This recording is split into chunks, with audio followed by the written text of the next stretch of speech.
कामों में काफी मदद भी करवाती है। 2 दिन बाद पूजा बहू, तेरे आते ही सपना बहू आराम करने लगी। तुझे घर में आए अभी 2 ही दिन हुए हैं। सपना बहू कहाँ है? माँ जी दीदी की तबीयत ठीक नहीं है, इसीलिए मैंने ही उन्हें बोला कि वो आराम करें। आप सब खाना खाइए ना। भाभी, मुझे अभी भूख नहीं है, मैं बाद में खा लूंगी। ठीक है काजल, जब तुम्हें खाना हो खा लेना। पूजा अपने ससुराल वालों की हरकतों से अभी वाकिफ नहीं थी, इसलिए वो सभी को खाना देती है और काजल बिना खाए अपने कमरे में चली जाती है। कुछ देर में सभी खाना खाकर सोने के लिए जाते हैं, पर काजल को रात के 2 बजे भूख लगती है और वो रसोई में कुछ खाने का इंतजाम करने लगती है। तभी रसोई में पानी लेने के लिए पूजा भी आती है और अपनी नंद को कभी फ्रिज तो कभी ड्रॉर खोलता देख उससे कहती है, काजल, इतनी रात को तुम रसोई में क्या कर रही हो? भाभी, बहुत भूख लग रही है। अगर कभी ऐसा होता था कि कोई बिना खाए सो जाए तो सपना भाभी हमारे लिए रात के 12-1 बजे खाना बनाती थी, पर आज तो उनकी तबीयत खराब है और आप अभी नहीं हैं। मैं आपको परेशान नहीं करना चाहती थी, इसीलिए सोचा कि खुद रसोई में कुछ बनाने के लिए आ जाऊं। रात के साथ ठंड भी बढ़ रही है और तुम ऐसे हल्के कपड़े पहनकर रसोई में आ गई। मुझे उठा देती, इसमें परेशानी कैसी?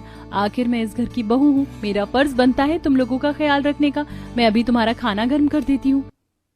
भाभी, ये बना खाना गर्म करके मुझसे नहीं खाया जाता। अगर आप कुछ मैगी या ओट्स जैसी चीज बना देती तो ज्यादा अच्छा होता।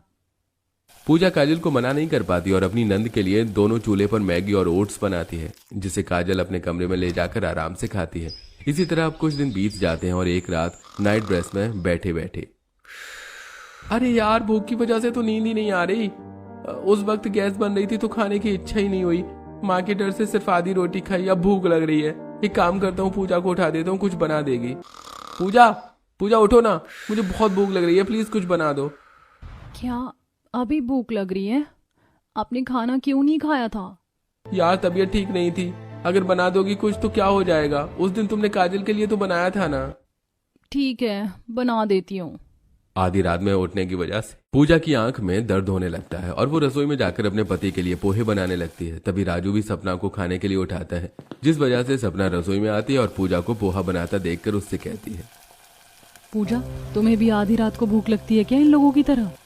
नहीं दीदी, मैं तो पेट भर कर खाकर सोती हूँ। वो तो राहुल जी को भूख लगी थी, अब मना भी नहीं कर सकती, इसीलिए सोचा कि पोहे बना दूं। वैसे आप इस वक्त, क्या बताऊं तुम्हें, इस घर के लोगों का तो बस नाटक है।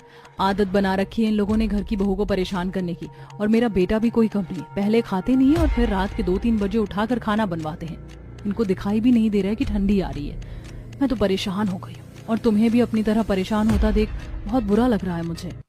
सपना से बात करके पूजा को अपने ससुराल वालों की हरकतों का पता चलता है, पर क्योंकि वो अभी नई थी इसलिए कुछ भी किसी से नहीं कह पाती। समय गुजरता है